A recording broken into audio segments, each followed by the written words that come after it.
J'ai des belles bouteilles à quelques centaines d'euros la bouteille, cachère. Tous les jours, on fait des grillades. On mange des gâteaux, des glaces et des chocolats, super machin. Et je m'éclate. On est habitué. On est addicté. Quoi, moi, avec ma tête qui est divine, je descends dans la bouffe. Que la nourriture monte à moi. La construction de la spiritualité n'est possible qu'avec la destruction de la matérialité.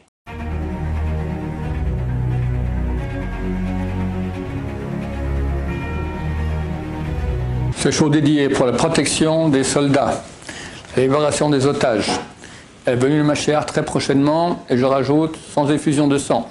J'ai entendu maintenant de la part de Yanouka qu'il a dit que si Mashiach vient Berachamim en miséricorde, tout de suite, tous les malades seront guéris, il n'y aura pas de guerre, il y aura une guerre, mais il n'y aura pas de problème pour nous, ça sera tout fantastique. Et s'il vient, Chassid Shalom, avec le din, la rigueur céleste, alors ce sera plus dur. Alors on espère que ça viendra Berachamim. Tout cela, donc, cette dédicace de la part de Yehudit Bat Rachel. Alors la question d'Eliaou. J'ai remarqué que les tzadikim, ils avaient une façon de manger un peu différente des autres, même dans ce qui était permis. Ce qu'ils mangeaient, la façon dont ils mangeaient, c'était pas... Qu'est-ce que tu as vu? Qui mangeaient en très petite quantité, qui faisaient... Petite quantité. Qui faisaient c'était bien leur aliment, ils faisaient... Ok. Bon, on va faire un cours là-dessus. Il faut comprendre une chose que beaucoup de gens ne savent pas. Hein. Dans la Torah, il y a des interdits, il y a des choses permises et des mitzvot. Dans les mitzvot qui sont facultatives, c'est bien de le faire, et qui sont obligatoires.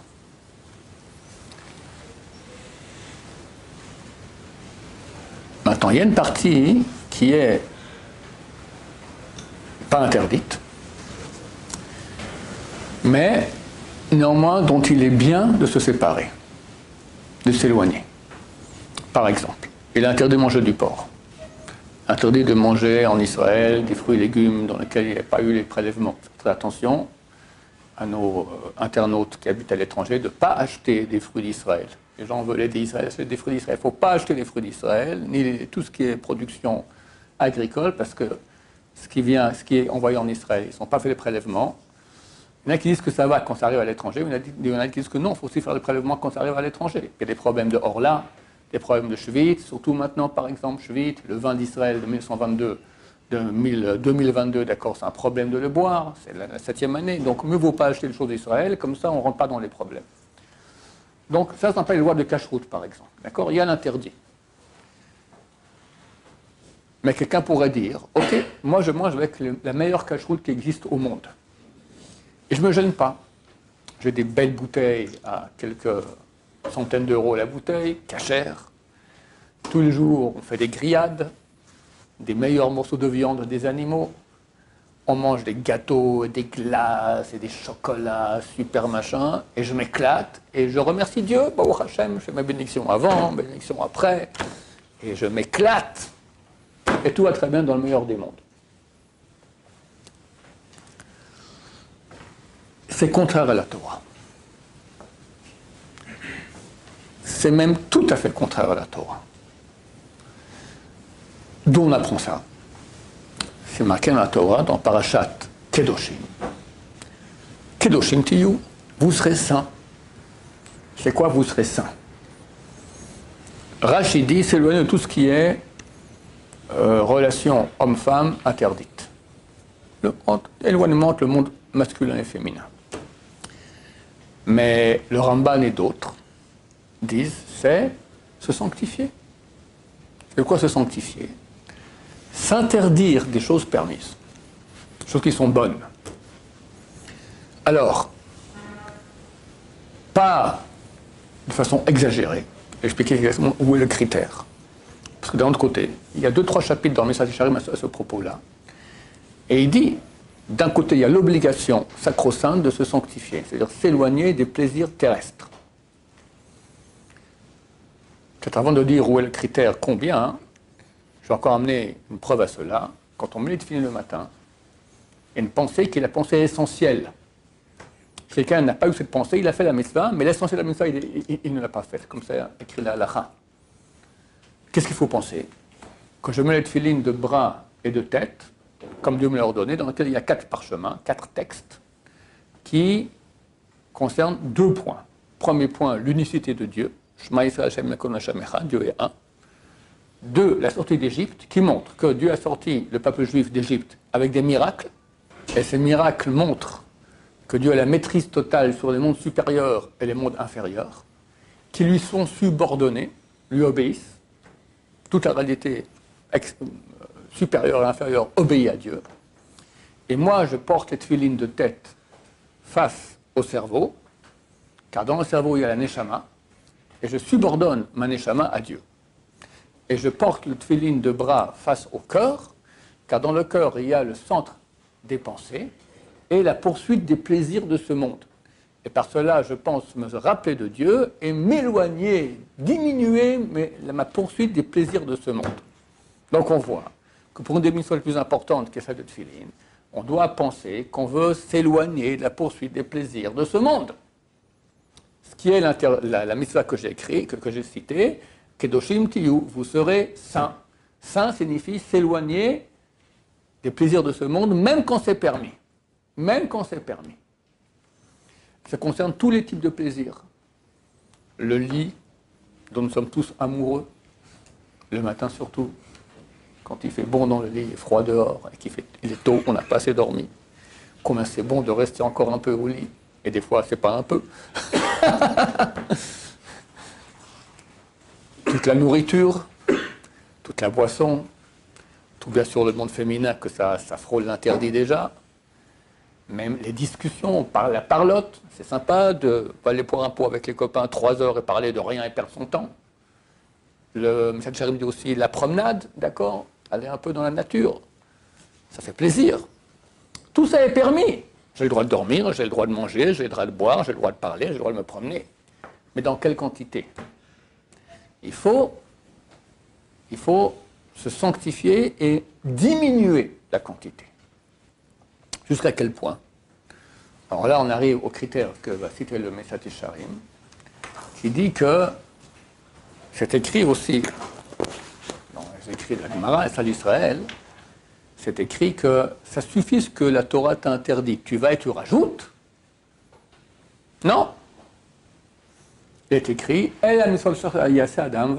voici les mitzvot que l'homme fera et vivra. Que tu vives dans les mitzvot, pas que tu meurs dans les mitzvot. Si quelqu'un commence à se mortifier, ça veut dire mot mort, d'accord, il va crever, d'accord, il va mal vivre, ça va pas. La Torah veut une Torah vivante, de vie. Plus que cela, c'est écrit, on devra rendre compte à Dieu de tout ce que nos yeux ont vu et n'ont pas goûté. Une fois, un grand de Torah, le Rabbi Bachot Zatzal, il est passé en Suisse. Je ne sais pas où aller. Il me dit ça que je venais dessus. Je lui dis, tu sais où aller si jamais j'ai besoin de quelqu'un. Voilà, je lui ai mon téléphone de mon père. Tac, il est arrivé là-bas, il a appelé. Lui, sa famille, ils étaient là-bas. Mon père les invités, etc. Et mon père m'a raconté, il y avait des fruits là-bas qu'il n'a jamais vu, de toutes sortes de trucs qu'il n'y avait pas en Israël à l'époque. D'accord, aujourd'hui, il y a tout. Mais à l'époque, il n'y avait pas. Et mes parents étaient à Genève, donc il y a vraiment un flux, d'accord, d'abondance. Donc il a goûté de chaque fruit. Vous voulez goûter, ouais, parce que Dieu a créé ça pour qui ? Pourquoi ? Pour les singes, d'accord. Il a créé pour l'humanité. Donc on a une mitzvah de goûter, de remercier Dieu pour toutes ces bonnes choses. D'un côté, tu me dis non, il ne faut pas profiter de ce monde-là. Alors elle est où la limite ? Alors le Message Charim me dit comme ça, tout ce qui n'est pas nécessaire pour vivre, il faut l'enlever.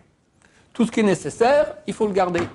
Si quelqu'un va commencer à dormir 2 heures par nuit, il va crever. Si quelqu'un commence à pas assez manger, pas assez boire, il va crever, etc., etc. D'accord ? Il faut vivre normalement. Mais tout ce qui est superflu, il faut l'enlever. Maintenant, ça c'est ce qu'il a dit lui. On parle d'un des grands rabbins de l'histoire, le Ramchal.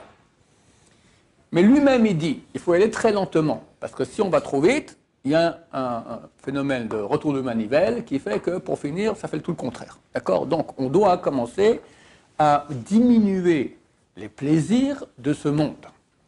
Combien ? Millimètre par millimètre. Et savoir que en spiritualité, chaque pas que nous faisons, qui est un pas de fourmi, il vaut l'éternité. C'est énorme. Tu mets combien de verres de cuillerées, de petites cuillères de sucre dans ton café ? 2. 1. 0. 2. Bah, tu commences à mettre 1,5. C'est pas terrible, mais c'est terrible. On est habitué, on est addicté à Olamazé. Un peu moins. Après, t'adores le chocolat. Moi, je viens de Suisse. Quand on sortait avec l'école, il n'y avait pas l'école juive à l'époque, il y avait l'école Goy, quand on sortait en balade, en promenade, excursion, c'était quoi? On allait visiter les usines de chocolat en Suisse. C'est ça le... à Brault, c'est encore le nom de l'endroit, d'accord? Ça, en plus, on recevait une boîte de chocolat pas cher, d'accord? C'est très bon le chocolat. Est-ce que c'est nécessaire?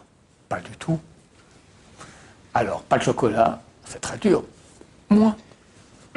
Moins de sucre, moins de chocolat, moins de bonnes choses. D'accord? Commencez comme ça. Maintenant, toi, tu as vu des tzadikim qui mangeaient différemment. Alors, il y a des lois qui sont très peu pratiquées, justement, mais leur essence, c'est se sanctifier. Par exemple, alors évidemment, pas manger et bouffer énorme, peu à peu. Maintenant, le Ben Israël écrit, je vous dis, c'est un niveau qui ne nous concerne pas. Par exemple, tu as pris maintenant une cuillerée, une fourchette comme ça, tu as mis dans la bouche. Tu mâches, tu as une tendance à prendre déjà une deuxième, tu n'as pas encore avalé, tu rajoutes dans la bouche. C'est bon, d'accord? Dis non, d'abord tu avales, tu as fini, tu prends une autre. C'est un effort. Parce que vu les petits-enfants, ils sont comme ça en train de manger quelque chose, ils tiennent déjà dans l'autre main la suite. On n'est pas beaucoup mieux que ça. On n'est pas beaucoup mieux que ça. Et un petit enfant, tu peux voir, c'est phénoménal. Les petits-enfants, pour un peu de sucre, c'est une petite excitation des papilles gustatives. Le monde s'écroule. Pour un bonbon, pour un chocolat, Mais c'est terrible. C'est terrible. Terrible, terrible. C'est le sens du monde de la vie. On n'est pas, nous, complètement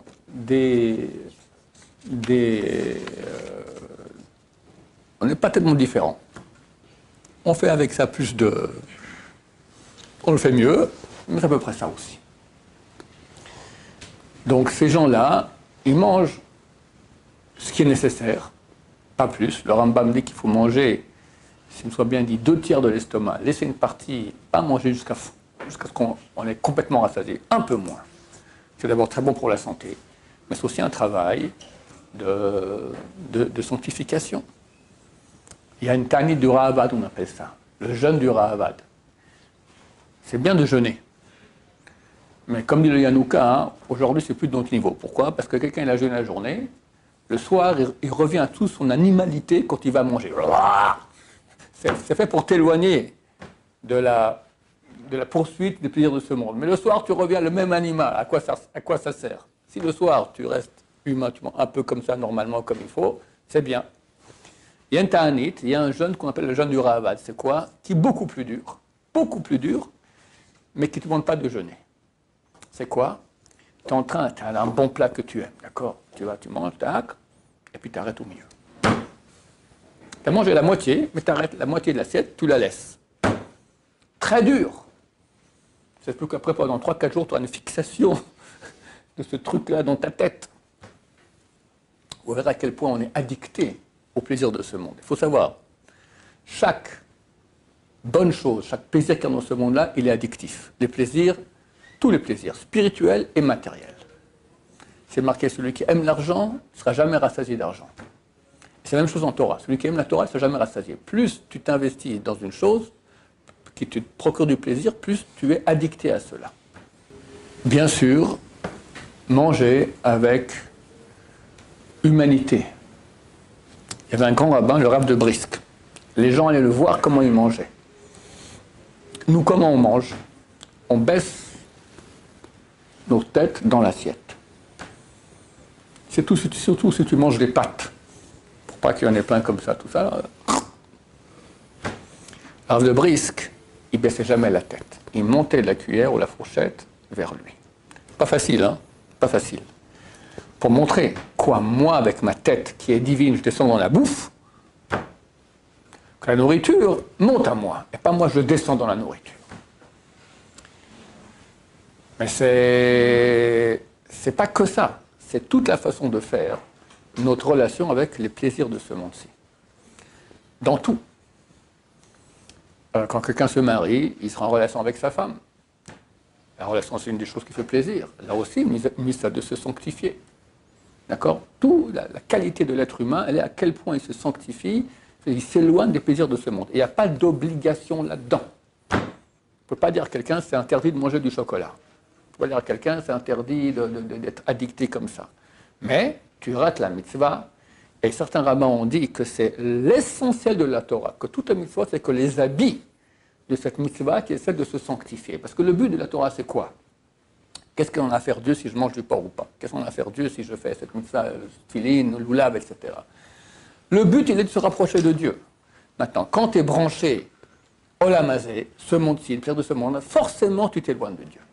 Comme dit Maïmonide, le grand Maïmonide, dans son introduction au Seder Zraïm, il dit il est connu que la construction de la matérialité, c'est la destruction de la spiritualité. La construction de la spiritualité n'est possible qu'avec la destruction de la matérialité. C'est un aux dépens de l'autre. On ne peut pas se sanctifier, se rapprocher de Dieu en faisant la belle vie sans cesse. D'accord? On fait la belle vie, mais moins. Et après encore moins, et après encore moins, après encore moins. Mais c'est un travail qui se fait lentement, pas de façon exagérée, et comme ça, au bout d'un moment, alors on se sanctifie. Et tous les tzadikim font ainsi. Tous les tzadikim. Des choses qui se privent, ils se privent de certains bons plats. D'accord, une fois, on a donné à Baba Saleh la daf à Shabbat, il n'a pas mangé. Sa femme lui a dit, c'est pas bon, il lui a répondu, c'est trop bon. Shabbat même Shabbat. Rav Wolbe, parce que Shabbat, il y a une mitzvah de profiter de ce monde, vraiment.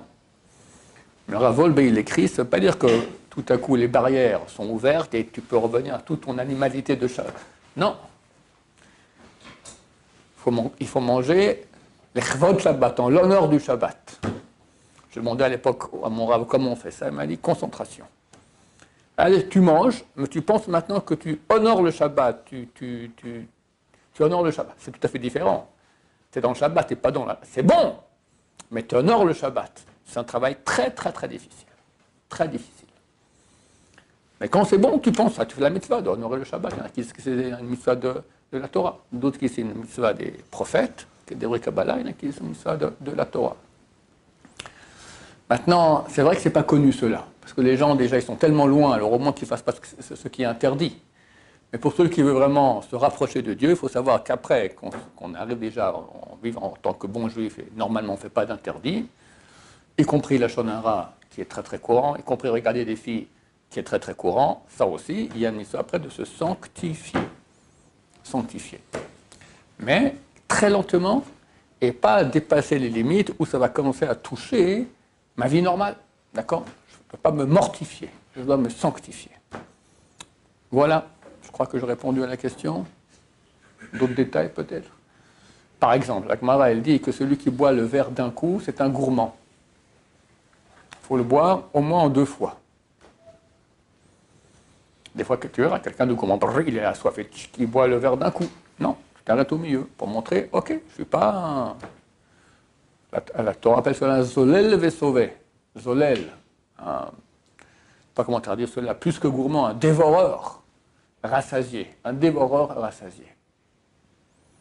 C'est clair que quelqu'un qui ne va pas se travailler à ce niveau-là, alors il sera un animal, non seulement par rapport à la nourriture, mais par rapport surtout aux gens. Parce que quand quelqu'un ne sait pas se travailler et retenir ses envies, ben il devient un parfait orgueilleux. La même source qui fait que tu as envie et que tu ne veux pas te retenir, c'est l'orgueil, c'est le moi-je. Et ce moi-je, quand il est en relation avec les autres, eh ben, il ne donne pas de place à l'autre. Donc ce type-là est insupportable. Shlom Bayit, terrible. Ou c'est la guerre à la maison, ou sa femme est un esclave, d'accord, qui doit supporter l'animalité de son mari.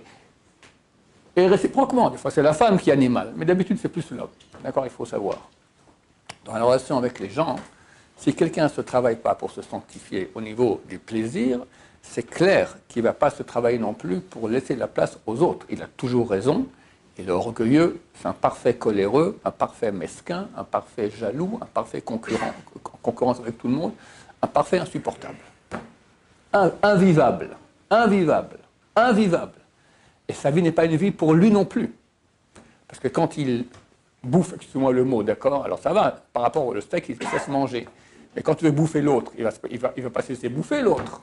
Donc ça fait des bagarres sans cesse, c'était insupportable. Elle est triste aussi, il n'est pas bien. Il n'est pas bien avec personne, ce type-là.